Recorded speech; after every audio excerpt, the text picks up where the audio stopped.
And welcome to this episode of Gray Matter with Michael Krasny. Today, it's a great pleasure to welcome one of the world's most celebrated crime, mystery, thriller writers. If you haven't read a Michael Connelly novel, you've definitely missed out and ought to get to the bookstore wherever you can and order one.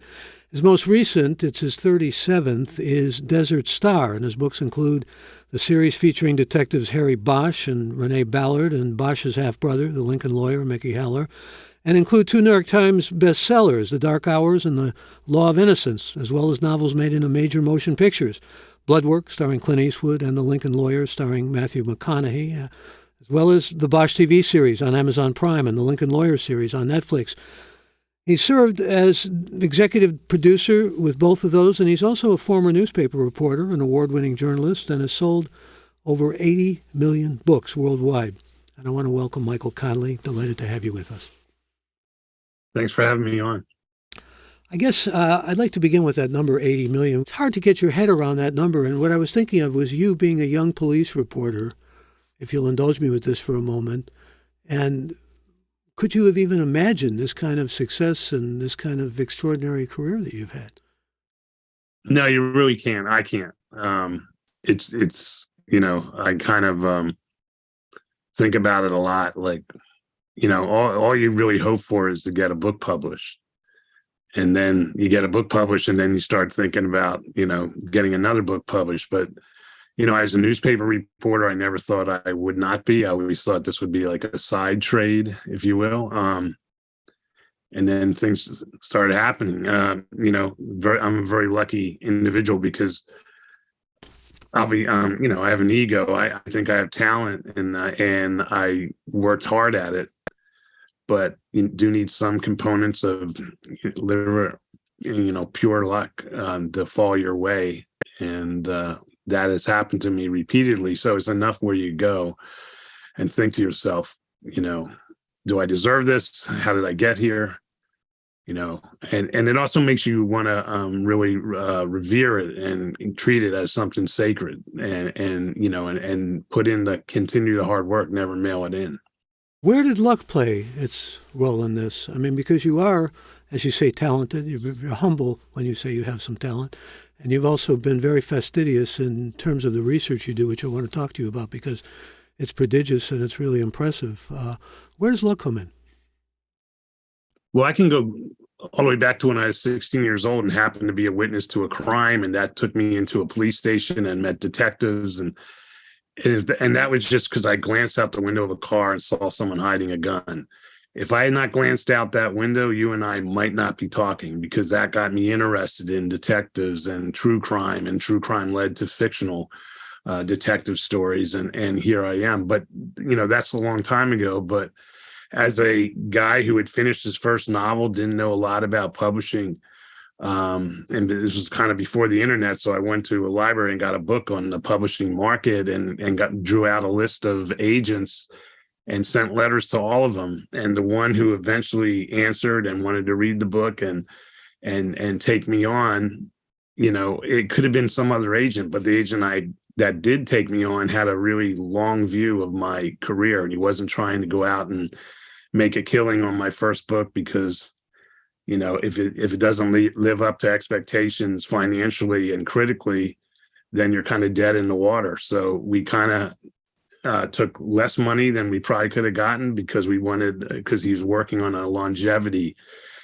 strategy. And, that was a letter sent into the void, and then I got a phone call saying, I'd like to read your book. And I got phone calls after some of those letters were answered after I had already signed up with him. His name was Philip Spitzer, and he passed away a couple of years ago. But if anyone, your hope is to get published. So the first guy who called me and said, I want to try to represent you, I was going to go with. And so it turned out the first guy who called me and said, I want to go with you was this guy who had a long view. And I've been around a long time. This is my 30th year of publishing books. And I saw what happened with other writers of equal or even more talent who, weren't as lucky as me in terms of the guy who answered your letter. Well, he was clearly a central player in your success and very prescient to have that long view, so it served you well. And I guess what you described does fall under the category of luck. But as I said before, you're just so assiduous in what you do. I want to talk about how you work because the forensics, the details, just the kind of well education we get as readers of your book. I get a whole education about streets in Los Angeles that I didn't even know existed. I thought I knew Los Angeles, or different places to go eat, or jazz artists that I maybe was not as familiar with but wanted to be more familiar with. I mean, there's a kind of encyclopedical quality to your work, but it's that integrity of holding fast to and paying attention to details that's pretty extraordinary. I mean, I sound like I'm giving a review, and I don't mean to do that. I want to find out how you work, how you get at these things. Well, I mean, there's a reason behind it, and then it's how I go about getting it. And you know, I think it was Malcolm Gladwell or someone put out the idea that you have to do something for 3,000 hours before you're good at it. In terms of writing detective novels, I think you got to read about 3,000 of them, before I think you know what you're doing. And so my years of research, I didn't publish a book till I was almost 35, but I was reading all the time, and was that it's all about character, and connecting that character. And so when I started writing, I was covering police in Los Angeles, covering crime. And I knew I had this entree into a real world. And I said, well, that's what I got to use. And that's what and I've been using it ever since. But, my idea was I'm writing about a guy that doesn't exist. Harry Bosch is a purely fictional character. And to help connect him or sell him, if you will, to the reader, I really want to plant his feet in a real world. And that would be, the streets, the restaurants, the music, the politics, the bureaucracy, all that I want to have real. I want it to be accurate. And then it becomes my job to kind of finesse how much is enough, or am I overdoing it with the details? And I think there is a bit of a craft or an art in that, knowing how much you need to sell or to connect the character to the reader. So, and it comes down to less is always more. But if you go less, it's got to be a really salient detail of the life that this fictional character is living. It's a delicate balance. You don't want too much and you don't want too little, obviously. But yeah, I think, being deadly accurate can also be deadly boring. And so, if you know there are 10 facts that have to be established, if you can cut it down to 2 that kind of speak for everything, that open a window in the imagination of the reader. And, so a lot of it is trusting readers to put things together. But it's just little small details that you kind of know them when you write them, that your reader's going to nod and think, well, this is the way this must really be. Like I remember there was a murder in one of my books on a train, and there was a turnstile that was covered with powder, what do you call it, fingerprint powder, and the detectives would all point it out to each other, so they didn't get it on their suits because the department doesn't pay for your dry cleaning bills. And just when a detective told me that, and I knew I would use it, and then when I did use it, I knew my readers are going to be nodding when they see that, like this guy Connelly, he may have been at these crime scenes to pick that up. And that's a beautiful moment when you do come up with that in the writing process. But you're trusting the intelligence of your readers too. Yeah, you definitely have to do that, especially because I'm not the only guy who's read 3,000 crime detective novels. It's likely that the people reading my books have read many, many, many books by other authors. Well, you always mention Ross MacDonald and Joseph Wambaugh, and I think those are the 2 main writers I often associate you with, but also Raymond Chandler. I mean, these are kind of key figures in your development as a writer, aren't they? Yeah, I mean, like I said, this incident I had when I was a kid triggered an interest in this world, and that was fine. I mean, I went off to school when I was in engineering, and I was, going to go down a path that I thought I wanted to go down. And it was when I discovered their books, especially Chandler's books, and saw that there was an elevation in the crime novel that showed a reflection of culture and life in a city I'd never been in. All those three writers you mentioned wrote about, Southern California and LA. Never been here. I grew up on the East Coast. But there was something about that really struck me as this is art, and it suddenly became something where I had a goal of like trying to attain what they did in their books. There is an art to the detective novel. I think it was C.P. Snow, a British writer and scientist, who said if you can write a detective novel, you can write any novel because of the plotting that's involved. But you get kind of high marks for having a literary bent as well. I don't know, with all those detective novels that you read, I mean, this is no spoiler or anything, a new novel has some things about Melville in it and the white whale, and there's a little bit of Joyce. And when I go back and think of the novels that you've written in the past, I think about more literary writers in many respects who have had an influence clearly on you too. Yeah, I mean, I try to. Well, first of all, thank you for that compliment. But I do try. I have in my past, read everywhere. It's not. If you want to write detective novels, I would suggest you read biographies of jazz musicians, and that can be just as helpful as reading a book by Joseph Wambaugh. You got, the detective novel can take you anywhere you want to go. Any subject, any place. And so you should have a sense of where you want to go, and have a sense of the world that you can bring to life, or to explore, or to subtly, never be didactic, but subtly get a message through. Mystery of a message. So there's many ways you can elevate the simple whodunit to something more, something that has a better or greater resonance to it.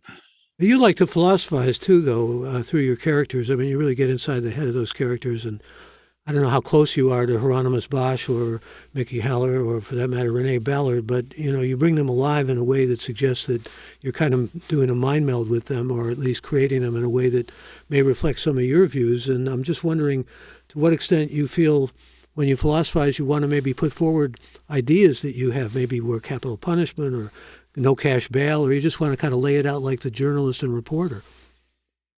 I want to do both. I understand what my position is, that I know people will read these books. I've had people, upset with some of the things some of my characters say, and ascribe them to me.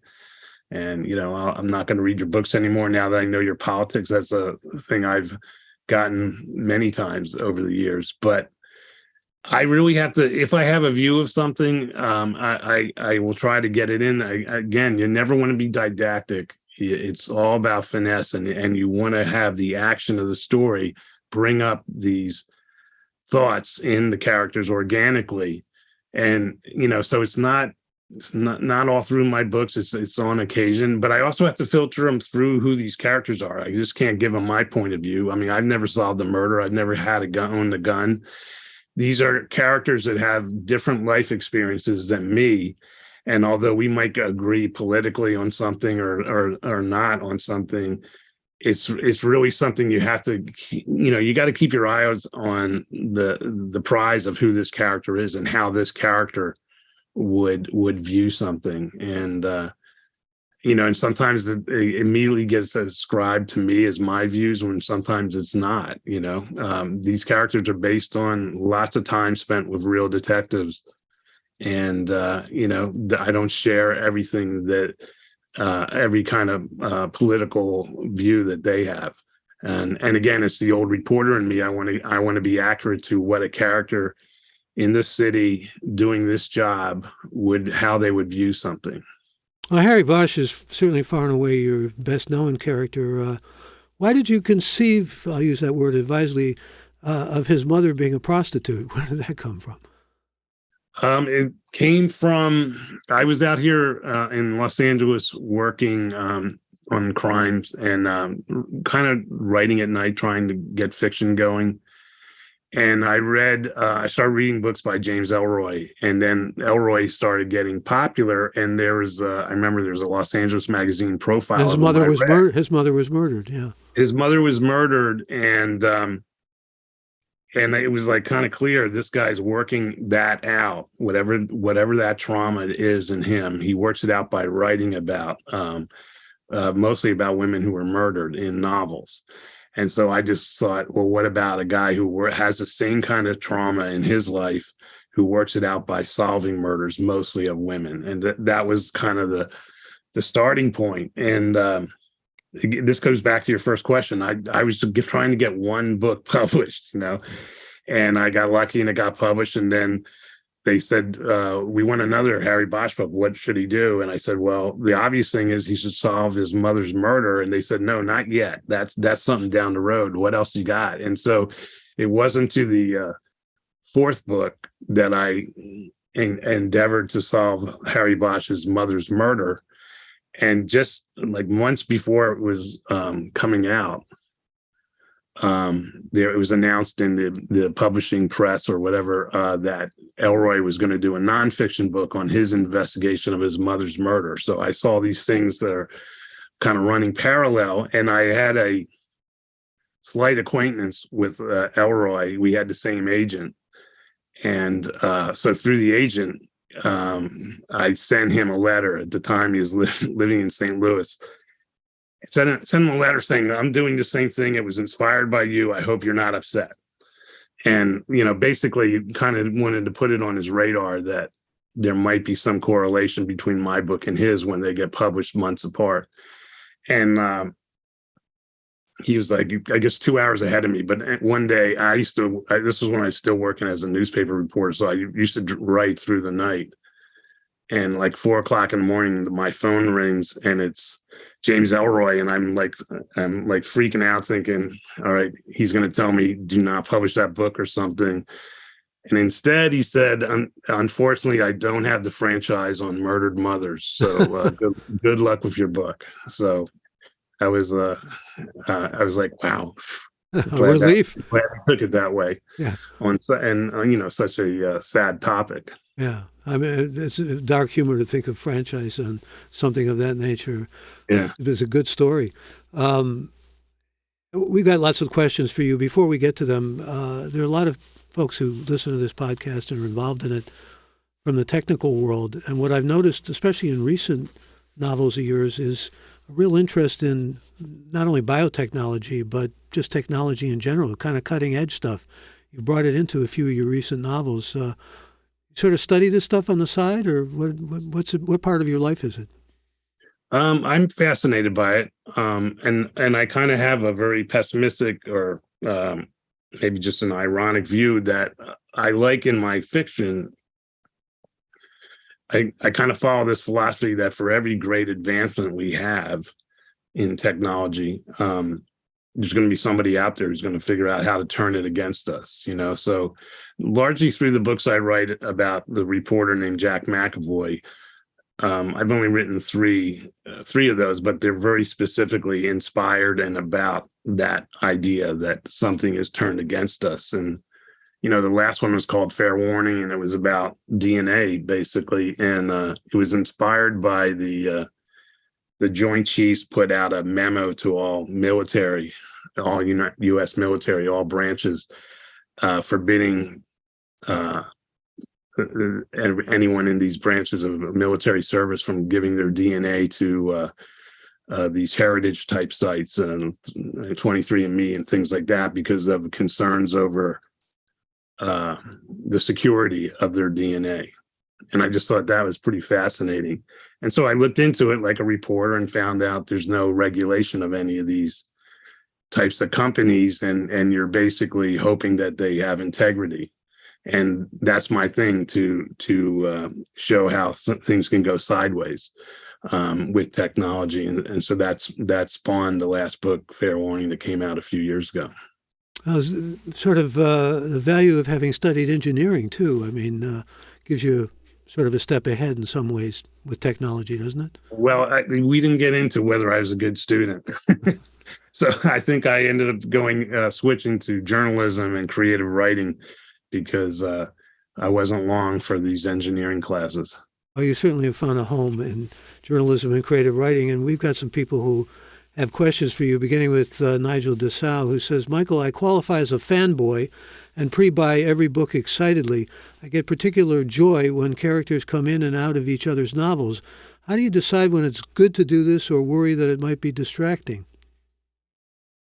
I have to admit, I don't worry that it's distracting. It's, I think very much the writing process is mirrored in the reading process. So if you're having a good day writing, or you're writing quickly or fast, or the words or pages are piling up, I think that's a good thing, because I think the reader will go through those pages very quick. It's about momentum in writing translates to momentum in reading.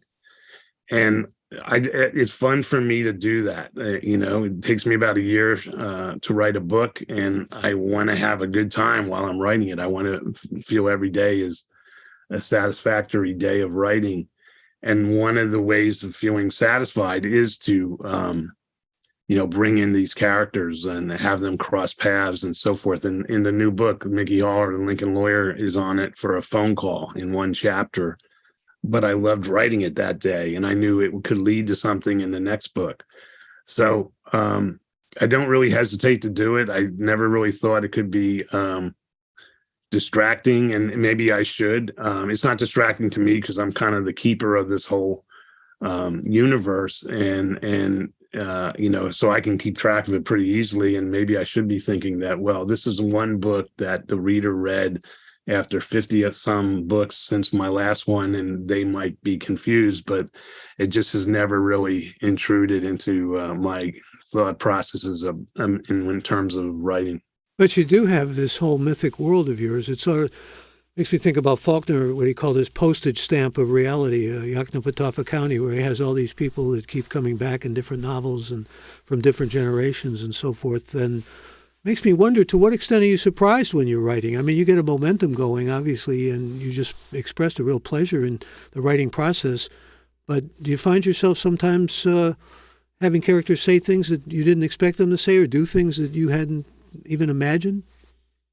Not really in the moment, but I don't outline my book. So I don't write a book till I have a good sense of how it should start and how it should end. I don't put that down on paper. I just have it in my head. And then I head off. And so, that probably accounts for 100 out of 400 pages. So there's 300 pages of writing that are discovered on the day it's writing, the day I've written it. And so it's not like surprise in the moment, but oftentimes, I'll be in a book, and it's like 6 months ago when I started this book, I had no idea I'd end up here, in the desert, or I'd end up here. Or this character would do this thing, because it was unplanned, because not a lot is planned when I write these books. So it's not like, oh wow, I can't believe that guy said that in the moment, but it's stuff that I never intended or thought would happen when I started that particular book. There's another this kind of a interesting way of challenging you, I suppose. Chris Clark writes, John Sanford, Michael Connelly, and Lee Child walk into a bar. What do they talk about? They're all pretty quiet people. I guess they Bosch just apologizes to Lee. I mean, it's the three of us. I was thinking of our characters. Well, I know both those guys, and I don't know if we'll talk about anything, because Lee Child's one of the most quiet guys I know, and I'm pretty quiet. So I think we talk about publishing dates and make sure we're not crossing each other. Like, I don't ever want to come out on the day Lee Child comes out, or John Sanford. Well, Yeah, so. You're a quiet guy, but for example, your character Mickey Heller is anything but a quiet guy. Is that an alter ego? Is that something maybe that you want to create to give yourself a different voice? It's interesting. Every character is an alter ego in some way. But Haller was inspired by my college roommate, who became a defense lawyer, and I've always stayed in touch with him. And he was a very loquacious guy, and so there's some of that. But I also viewed Haller as an entree into, maybe in my view, but I'll just say, into how this justice system really works or doesn't. And so it's funny, he's loquacious, but I always considered, and they're first person novels, so he's talking to the reader, but I always consider them whispers, like he's whispering from the basement of the courthouse or from behind one of the columns about, like, you think you know how the justice system works, well, get in my Lincoln and ride with me, and I'm going to show you how it really, what the truth is, what how it really works, and how sometimes it doesn't. And it's funny, the first book is called The Lincoln Lawyer, but I turned it in with the title Confessions of a Lincoln Lawyer. And for marketing reasons that didn't go over so well, it just was shortened to The Lincoln Lawyer. But I really felt, and ever since, the books I've written about him, I feel they're like confessionals about, trying to show, even though they're fiction, showing the reality of how systems work and entropy changes them, and there's cracks and all that kind of stuff. And it doesn't seem like it's somebody on a soapbox. It's more somebody whispering to the reader about this kind of life. I'm whispering to myself. I've always said his name is Haller, but it's Holler, right? Because I know someone with the same spelling and they pronounce it Haller. It's been funny how that can happen. Who is what's the book? I think it's Siddhartha. The character is Harry Haller, and or Haller. I don't know how. So it goes back to Steppenwolf. The book Steppenwolf. The character is Haller. I don't know, but that's where the name came from. That's from Hesse. And Bosch is from Hieronymus Bosch. I mean, you clearly wanted to give him the name of that painter. Why?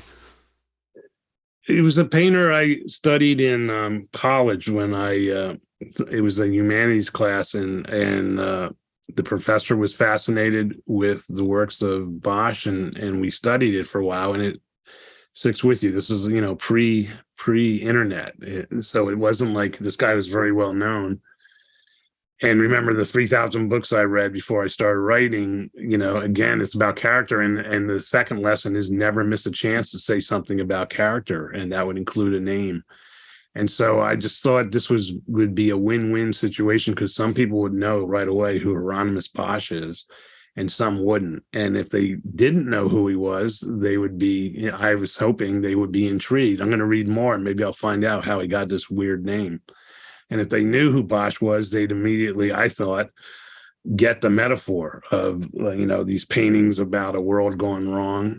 Initially, when I wrote the first book, as I was writing the first book, my idea was that Bosch would be a master of the crime scene, that he would look at a crime scene and be able to dissect what happened the way stuff is, critics look at paintings and so forth. And so there was a correlation to that in my head as I'm writing. And then it didn't end up that way, that Bosch became this expert on crime scenes. It kind of went in a different direction, but by then I'd already started using the name. So it was from there. The funny aside to that is the real Hieronymus Bosch was Flemish and what is now Holland. And when I went there on the book tour, first time I went there, the journalists who interviewed me were very curious.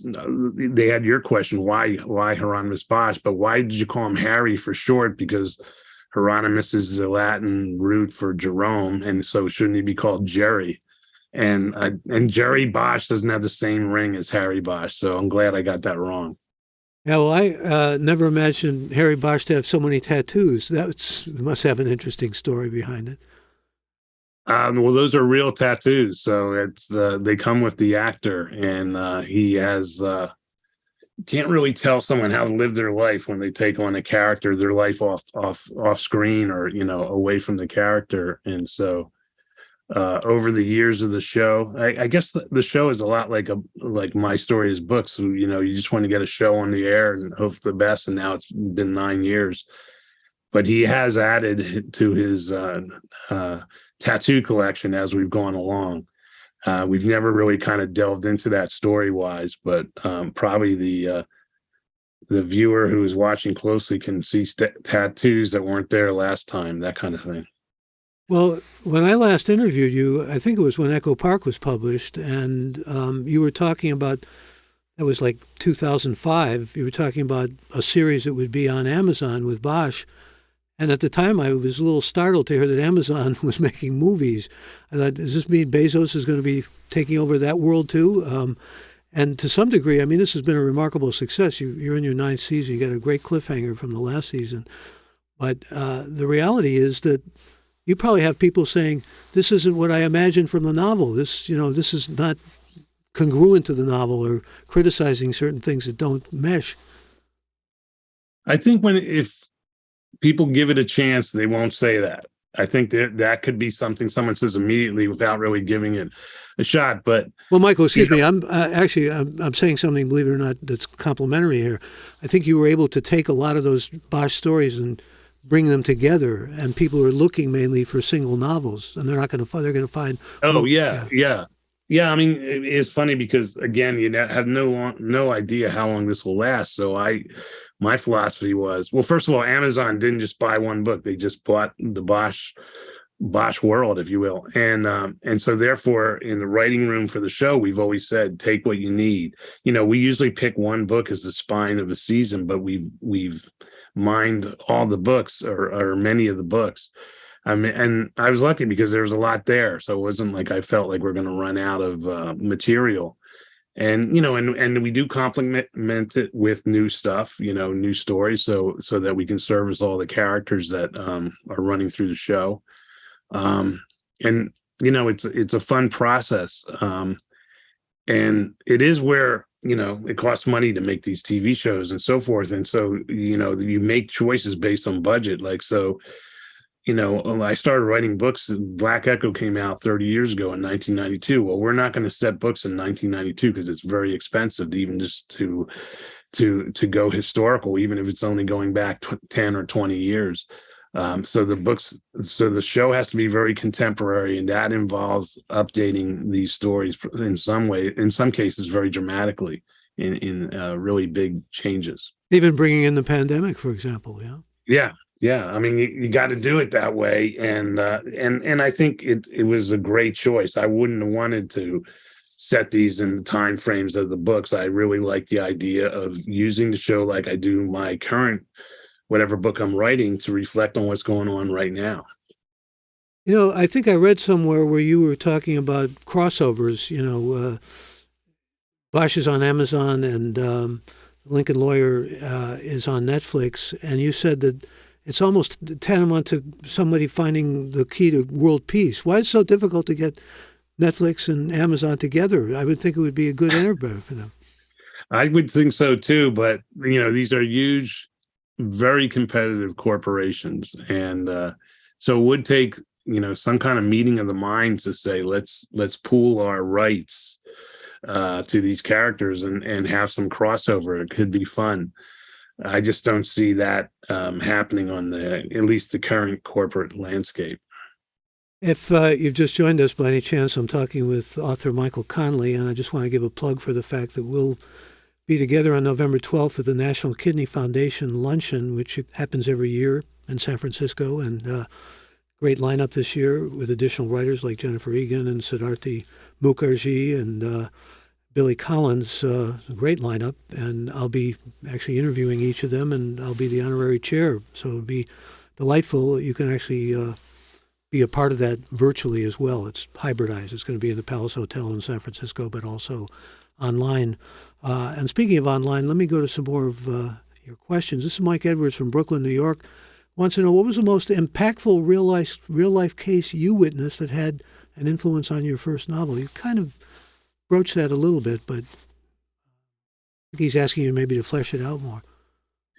Well, I mean, the impact of my first novel would be, I got lucky. Before I came to Los Angeles, I was a journalist in South Florida, and there was all kinds of crimes and murder, mostly because of the cocaine that was coming through Miami. It was a really violent time, and the little town north of Miami called Fort Lauderdale, where I grew up, on a per capita basis became Murder USA. There was more people murdered in Fort Lauderdale per 100,000 residents than anywhere else in the country. And so that spawned a lot of coverage in the media, and so I had the idea of going to the police chief and saying, "Hey, let me."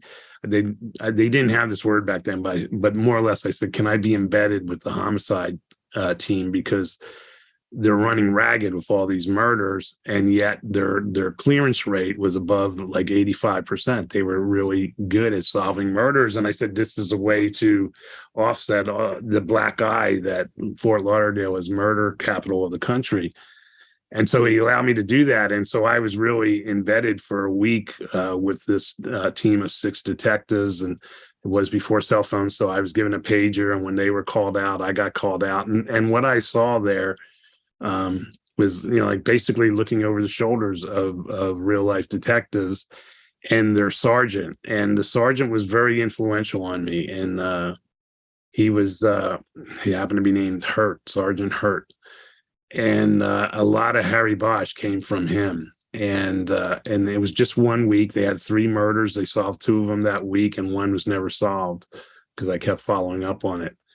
But that week was, again, one of those lucky things. If I hadn't spent that week, I don't know if my books, especially my first book, Black Echo, would have had the internal dialogue that Harry Bosch has in that book about what the job does to him, for him, and is very important. And a lot of that came from just riding with Sergeant Hurt to a crime scene or away from a crime scene. That was very impactful. Well, you give us a real picture, a kaleidoscopic picture of the police, some of the bad cops, as well as people like Bosch, he's willing to defy the law and kind of go around the edges of it if he has to. But for the most part, he has integrity and he has a kind of passion to solve these crimes. And yet also you work with the kind of pessimistic view that he has just about human nature and it's almost an anarchic view in some ways. Like I say, I see you sort of an armchair philosopher. You share Bosch's view in this kind of dark sense of the world? I think I do. I think his is a little bit more amped up than mine when you consider his history, being orphaned and his mother being murdered, his mother not being kind of a no count. Harry has the code he lives by is everybody counts or nobody counts. And a lot of that is born from knowing his mother didn't count, that her murder didn't count. And it took him growing up and becoming a detective. And he's the one who ends up solving the case because no one else cared. That's not my history. And so that, I think, precedes and inspires his dark view of the world. So I'm behind him on that, but not as close to that kind of view. I think I'm a little bit more optimistic. But yeah, and again, I don't have any of the kind of experiences that real detectives have. But I spent 7 years on the cop beat out here, and so I wrote about a lot of horrible cases. And the thing that had always stuck with me when I reached this point where I said I'm going to just be a full-time novelist and leave this behind, and I had to clear out my file cabinets at the LA Times. Whenever there was a murder, I always opened a new file, manila file, put on the sides, I wrote the names of the detectives, their phone numbers, anything I had, I put in that file so that when they solved it, I could go to this file and have and be ready to go with a story. And when I was going through my file cabinets, there were literally hundreds of these files that I never went back to. There were so many unsolved murders. And when you realize that there's every one of these is like a stone in a pond, and the rings go out through families and communities of unrequited justice, it does give you a dark picture of society. And so sure, I'm sure that infects what I write to a pretty high degree. Well, even in Desert Star, your newest novel, there's a sense of all those cold cases. In fact, some of it is really set in the cold case pod where they're working on cold cases, but the sense of the ghosts of all those stories is something that's imminent in the novel that you really bring to the reader's attention in a graphic and a very impactful way. Yeah, it's interesting that they did that. That's it's based on my researching and so forth. The Homicide Archive is a real place, but it's only been open maybe 4 or 5 years. And before, all the unsolved cases were all stored in the, LAPD has 19 divisions. I think they're up to 19 divisions now, geographic divisions. And each police station had its own files. And when they brought this all together into one archive, it's kind of staggering that, like, all these rows, there's so many rows, they have to use those kind of library cranks to bring the shelves close together so they can store more. It's very quiet place. It's very hallowed ground in a way. And ghost is a good word. I mean, you go down these aisles, and every plastic binder is someone who was murdered, and no one was brought to justice. And it does something to you when you go in there. I remember, not to get too far afield here, but I remember reading Camus, and one of his statements was, there really is no justice, and yet so many of your characters are seeking justice, and yet you're overwhelmed with these numbers, like you say, where justice has never been served and never will be served. How do you reckon that? I mean, in your own mind, in terms of just a sense of seeking justice and trying to find it. Well, I mean, it's a, what does it mean? What is justice? Is it someone going to prison? Is it, it's kind of a hard thing to get your head around or to understand, especially if you're a family member of a victim, which, thankfully I'm not. In my whole life, I've only known one person who was murdered, and that case bothers me, but it resulted in someone going to prison. I do think about what it would be like to have something like that happen in your life to a loved one, and then you just go on years and years and nothing ever happens. It's just got to infect everything about the way you look at the world. Like, the world is unfair. And yeah, I mean, it's very clear that, the other thing that gets brought up is the word closure, and it's very clear there is no such thing. No such thing if you're if someone in your family has been taken like that. It doesn't matter whether someone goes to prison or not. You're never the same. You're wrecked. And so you have that. That's the reality of it. And yet we have these people who are fighting the good fight anyway. And there's something noble about that, and it costs them something to go into this dark world. It's like physics, for every action, there's an opposite and equal reaction. You go into darkness, it's going to get into you. And that's the eternal fight of the detective, how to not let that darkness bring you down, hollow you out. And that fight, which is much more dangerous than bullets and things like that police officers also feel, that fight is what defines what I do. And it is a wave that they're never going to catch up. In LA, there's 6,000 unsolved murders. There's 600,000 in that archive.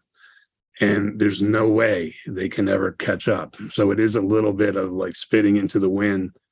But the people that are willing to spit into the wind and take this on, there's something very noble about that. And that inspires me. And I think it connects my characters to my readers, because they're the ones that are willing to do this, to take up this fight.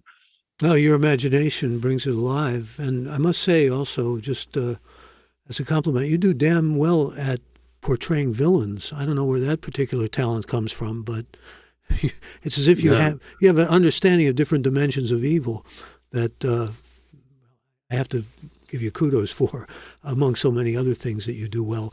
But let me go to another. In a fantastic set of characters and books, Henry Pierce and Chasing the Dime did not seem to work. Do you get a sense of why this one is different? Like this one meaning maybe the new one?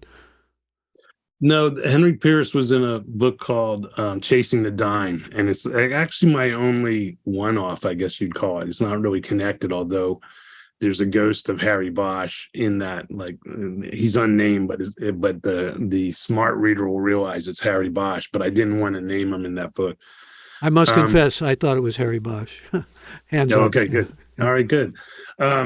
Yeah. So, yeah, I mean,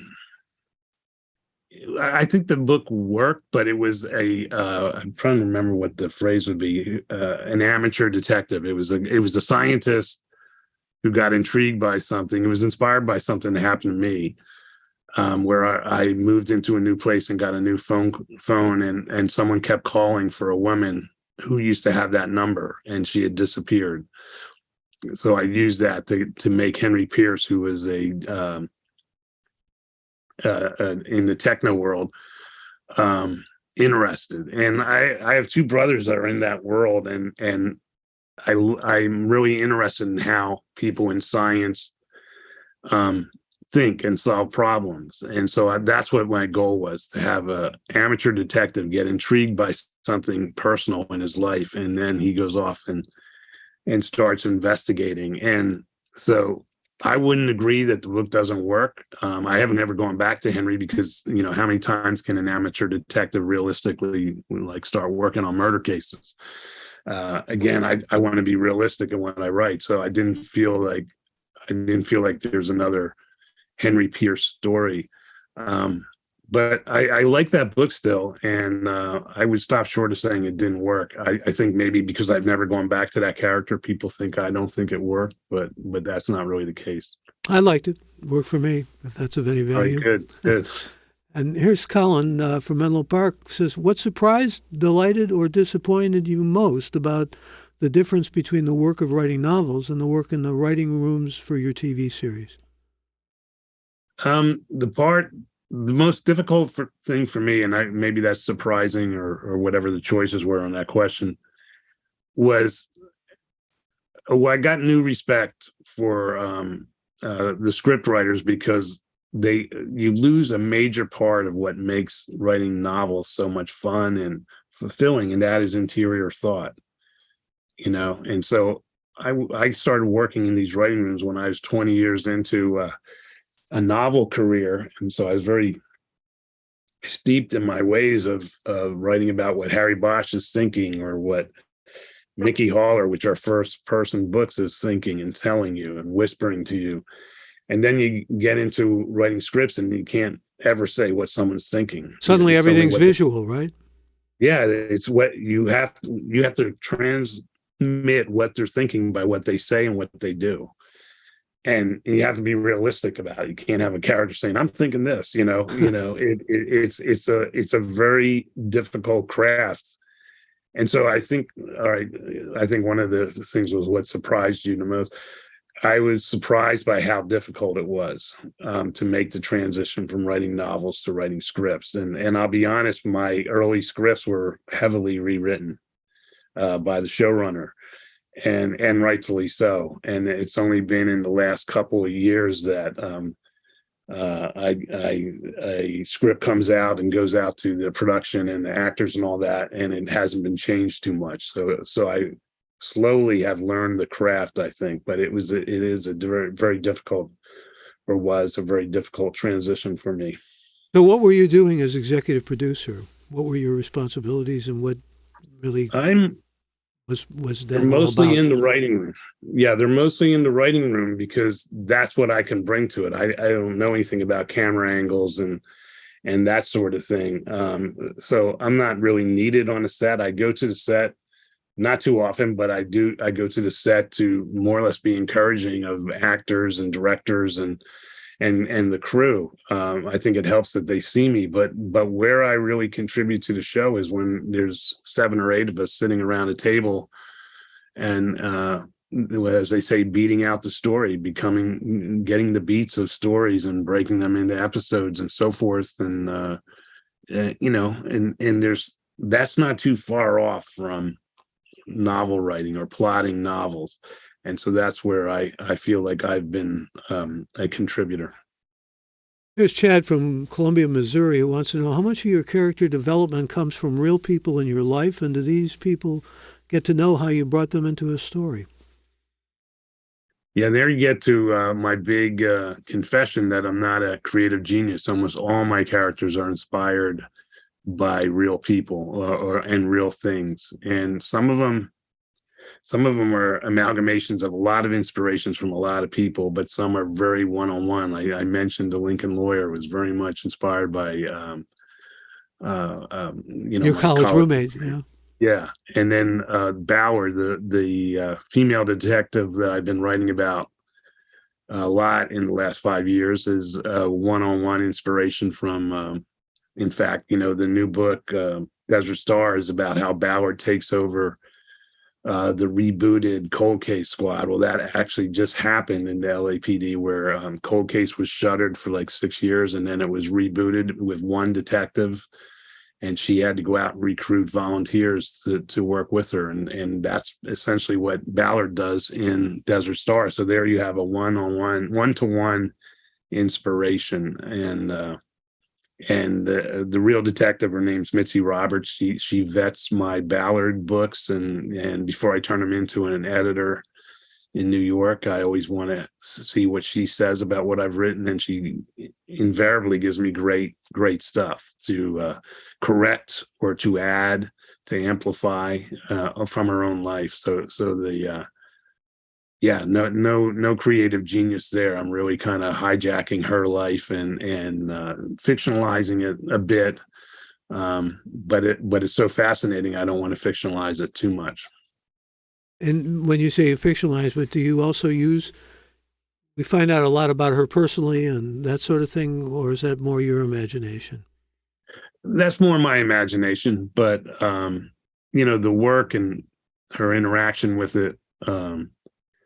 Last year's book was about Ballard working the night shift in Hollywood during pandemic and post George Floyd, and her views of that.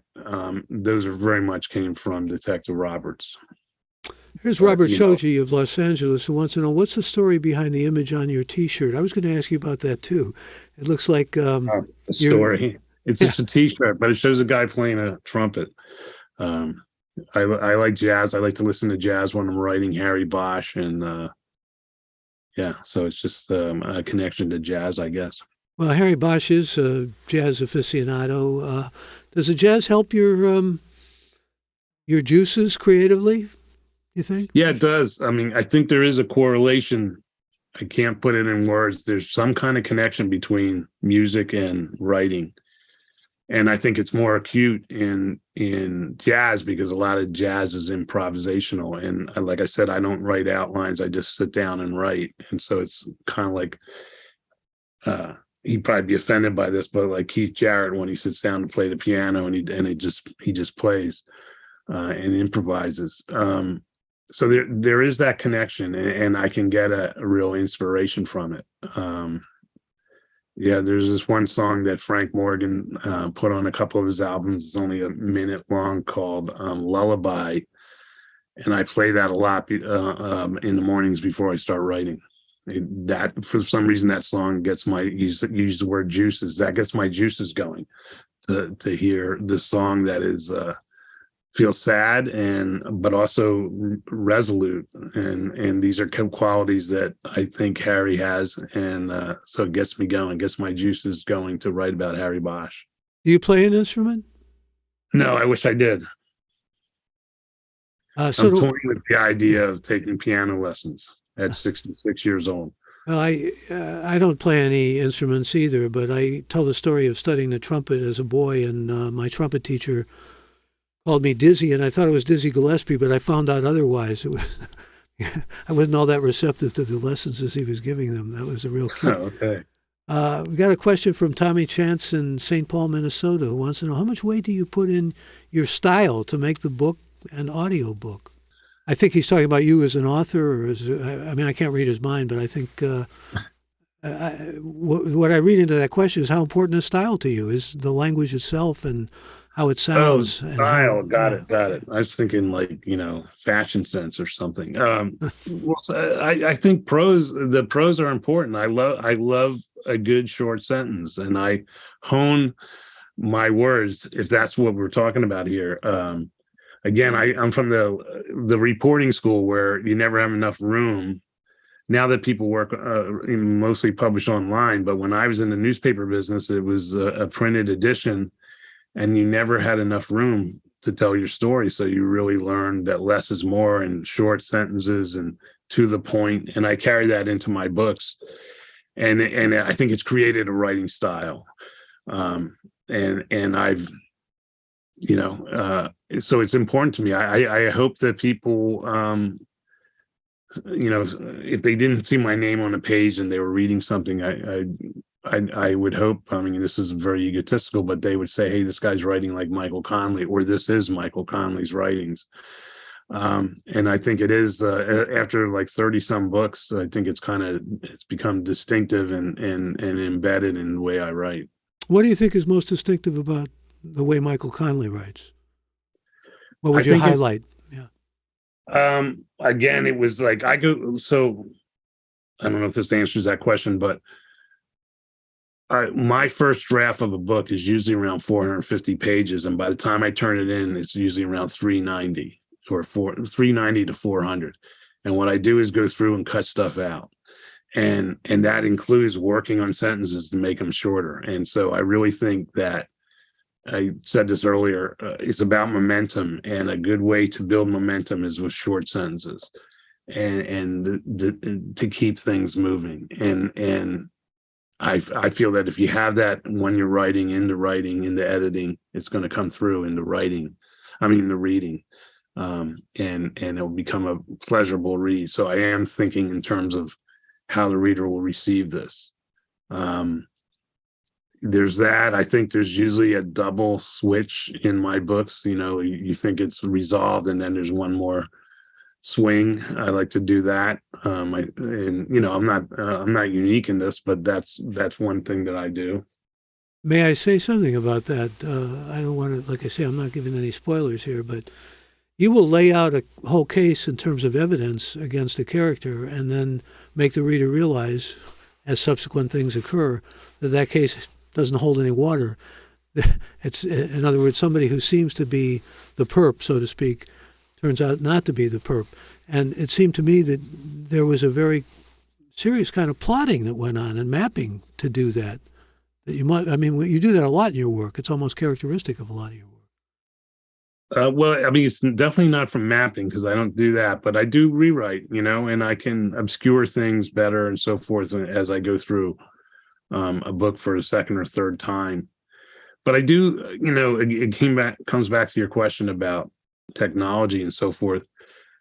Half of my career has been, or almost all of it has been, with the advent of DNA as a leading tool for solving murders. And I like, and I think it's also seen by readers and watchers of television as the panacea, the hammer that closes cases. And I love playing with that. Yes, this DNA matches, but he's not the guy. And then I have to figure out why he's not the guy. But I love playing with established senses and views of technology and forensics. You like the TV stuff that you see with detectives? I'm thinking about stuff like the Dick Wolf SUV and Law and Order, but also even some of the documentary style things like Dateline, those kinds of things. Watch them? You like them? I don't watch anything religiously, but I get fulfillment from a lot of that stuff. Dateline, the true crime stuff I like watching, but I kind of have this edict in my head. I don't want to be inspired by anything I see on TV. And I get inspired mostly from people who do the kind of job that I'm writing about, whether it's a defense lawyer or a reporter or a detective telling me stories. So my inspiration point is usually an oral. I hear a story and the timbre of someone's voice changes because this means something to them. And I kind of get that ride and get inspired. So most of the books I write started with someone telling me a story. More than an image, for example? Yeah, definitely more than an image. And so because that's where I look for inspiration, I put myself in position to be inspired. And that might sound highfalutin, but it's like, let's have breakfast. I have breakfast with Missy Roberts and she'll tell me something then it becomes my job to figure out, is that an anecdote? Is that a piece of dialogue, or is that a book? Is that something I can parlay into a book? And, it can be any level. But it will be something I deem useful, that I, metaphorically put in my back pocket to use. And that's my research life, if you want to call it that. Well, you've got a new character in your new novel. He's called variously a psychic and an empath. I think we're going to maybe see some more of her in novels to come. But do you put any stock in that? I mean, there are police forces that actually bring psychics into unsolved murders. It's not uncommon. No, I mean, and I think I have some fun with that in this book, but it's also realistic that kind of stuff happens. And I do want to come back to that character. And I think I've set up expectations that, because a lot of in the book, the view of this character is through Harry Bosch's very jaundiced eyes, very cynical eyes about that. So he's not a believer, but she is on the team. And I think when I come back to this group of people, which I intend to do in a future book, I will flip that, and she'll come up with something that works, or that bears out to be true, and it'll be up to my characters and my readers to decide, did she really come up with that psychically, or was there a trick involved? And it's somewhat on the take of what I do on a lot of technology, where I flip things around. And so I'm looking forward to that. But her use of her in this book was kind of a setup for something I'm going to do down the line. Well, the other thing technologically in this book is investigative genealogy, or genetic genealogy, which you're clearly up on and familiar with, and you bring it into the work. Any thoughts about that? I mean, particularly where it's going? It seems to be just opening up in different ways almost daily. Yeah, I mean, if nothing, I try to reflect on whatever trends are in law enforcement. And the two things in this book are, A, that a lot of the cold case units out there are now populated with volunteers, like especially older detectives who have retired but still have skills. They might not be able to pass a physical agility test anymore, but they sure know how to look at a crime scene and come up with a new idea.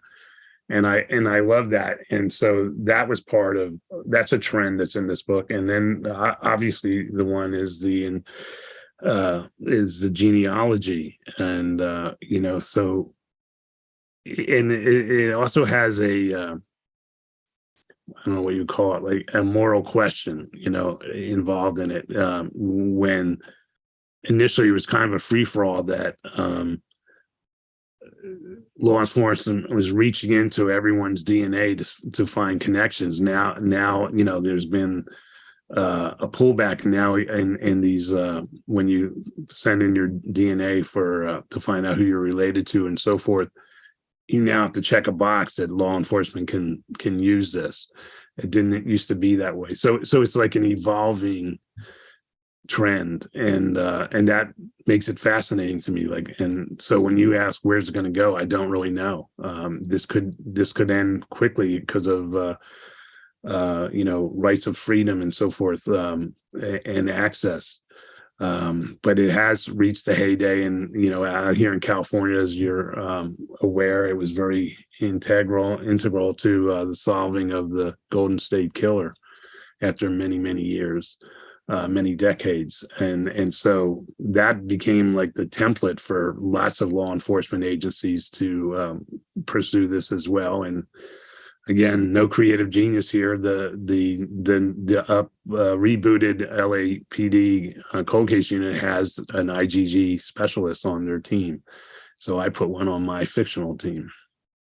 And you're living in California as well as in Florida, still kind of moving between both worlds. Preference? No, I'm primarily Los Angeles based. I used to go back and forth because of my roots in Florida, and my wife's roots and my daughter's roots, but we're pretty much LA bound people these days. I happen to be in Florida as I'm talking to you because of a trip out here, but yeah, we're California. Well, we're delighted to have you with us on Gray Matter. And as I said earlier, I'm going to be with you at the Kidney Foundation luncheon, which people can actually access virtually. I look forward to that. Always a delight to talk to you, and success with Desert Star. Congratulations. Thumbs up from me on the book, and I hope it brings you even more success. 90 Well, thanks million. very Let's get to 100 million, right? Thanks very much. I appreciate it. I also look forward to the luncheon with the Kidney Foundation. And many kind thanks to those of you who were with us for this episode of Gray Matter with Michael Krasny. And an important and vital reminder for you and those you know, respect, or care about to learn more about Gray Matter with Michael Krasny and our unique growing community. Simply go to graymatter.show. And thanks to all who joined us live or will hear this episode. And a special thanks to Michael Connelly. Bandwidth for Gray Matter is provided by CacheFly at CACHEFLY.com.